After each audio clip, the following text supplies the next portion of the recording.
अस्सलामुअलैकुम। यूनानी शिफाखाने में आपका एक बार फिर स्वागत है। आज हम आपको एक और नई जानकारी दे रहे हैं। आज हम आपको जानकारी दे रहे हैं बुखार के बारे में। अभी लोग बुखार से बहुत ज़्यादा ही परेशान हैं। इसे देखते हुए हमने ये यूनानी दवा के बारे में हम आपको जानकारी दे रहे हैं, क्योंकि यूनानी दवा का कोई साइड इफ़ेक्ट या कोई बुरा असर नहीं होता है।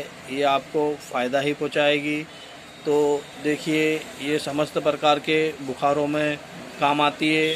आपको मौसमी बुखार हो, मलेरिया हो, टाइफाइड हो, सर्दी जुकाम, नज़ला और कैसा भी बुखार हो, बढ़ी हुई तिल्ली हो या यकृत में सभी प्रकार का बढ़े हुए बुखारों को ये शीघ्र नॉर्मल करती है और बहुत ही शानदार रिजल्ट हैं। हम आपको इसको लेने का तरीका भी बता दें।